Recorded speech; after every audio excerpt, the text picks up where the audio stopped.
A lot of people ask me, what is your number one secret to success when it comes to a gaming channel? And the number one secret is creating good content. That's pretty much it. I'm sure you knew that already. But it's the second secret, my number two most important secret, that might actually surprise you because I haven't heard anybody talking about it. In this video, we're going to be covering it in detail. I think it's going to be really valuable, so stay tuned. G'day, my name's Marcus. I'm a video game and YouTube enthusiast. I'm also YouTube certified, which is pretty cool, but you don't care about that. What you care about is content. We have a whole bunch of new content coming out for you. Normally post at least one video a week, and I'm trying to post a little bit more frequently lately, so subscribe if you're interested in growing your gaming YouTube channel, because that's what we're all about here.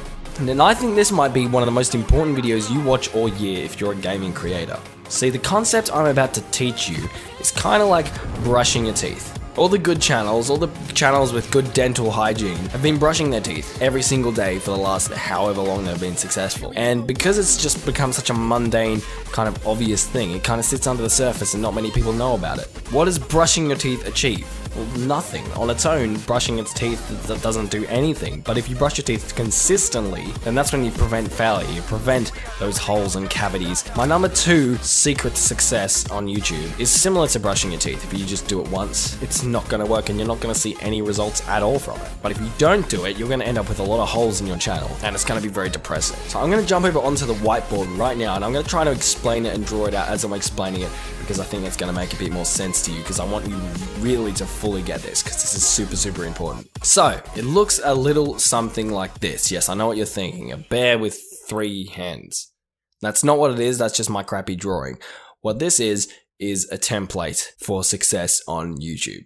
And the reason this is so successful is it relies on basic principles that have already been proven to be successful in business. And those principles are the principles of supply and demand. In order for your product, your service, your whatever, in this case video, to be successful, you need to have demand.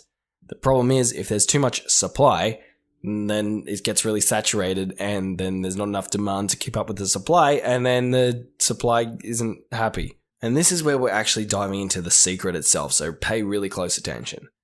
This box right here is our market.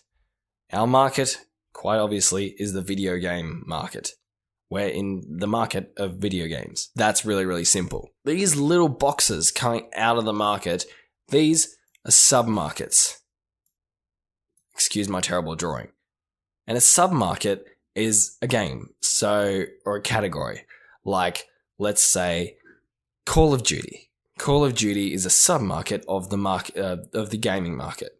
And the reason we're coming down and we're trying to narrow down our sub-market from market to sub-market and eventually to these little prongs here is because we're trying to narrow down the supply. We want to eliminate as much of the supply as possible while keeping some of the demand. Obviously, if there's a lot of demand but no supply, then that's really good for us if we're the ones supplying that demand. And obviously, if you're in a big market like this, there's a lot of different creators in here and it's super saturated and you're not going to be found. So you need to identify first a sub-market from your market. So our sub-market that we gave an example of earlier, Call of Duty. Problem is, Call of Duty is still pretty broad. There are a lot of people in the Call of Duty niche, in the Call of Duty sub-market, sorry. So we need to eliminate, or whatever it is, filter down even further, which is these little boxes called niches. So a niche is a small section of a sub-market. So for example, a niche in the Call of Duty sub-market might be weapon attachments. And this is basically what you want to base your channel off. You want to create a niched channel to start off, because in the niches, there's generally not as much supply, or nowhere near as much supply as there is in a sub-market or a market. There's still demand because you're coming from a sub-market. There are plenty of people who are interested in Call of Duty, but there might not be as many creators creating content specifically about weapon attachments. So this is just an example, obviously. And this is the basic principle. This is where you need to focus and figure out what your sub-market is and what your niche is. Because if you're creating too generalized content, there's going to be way too much supply for you to compete with. So now you might be thinking, that's great, I understand this now, but I don't understand how I'm going to find my niche. How does this help me? I'm going to try and explain that to you in the following section of the video.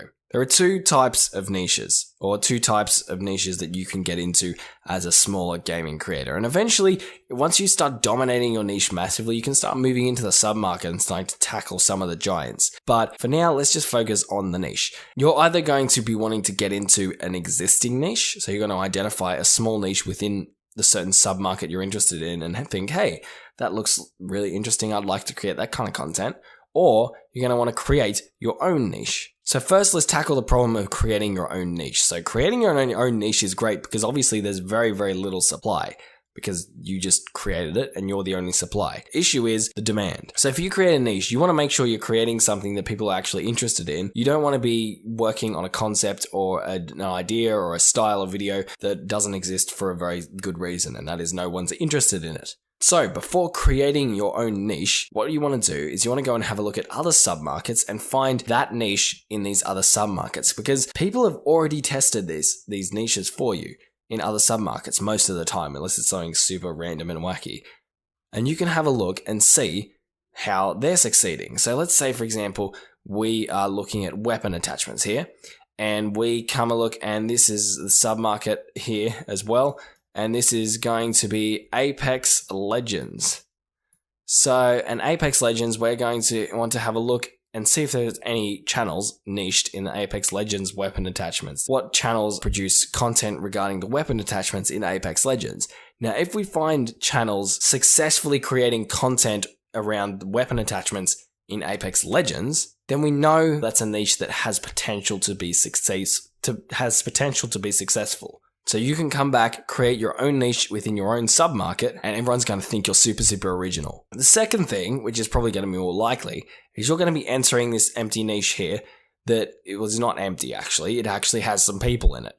And that's okay. Sometimes competition isn't bad. We just want to make sure there's not too much competition, not too much supply, and there's still plenty of demand. The basic principles for that, or the basic rules you want to follow, are you want to make sure there's no more than two or two or three big competitors in this area. So 3 is like maximum. So let's say you're looking at a niche within this submarket, which is funny moments content for Call of Duty. While you're researching, you find out that there are 6 other channels that have over 10,000 subscribers who create funny moments content. Well, you're starting with 0.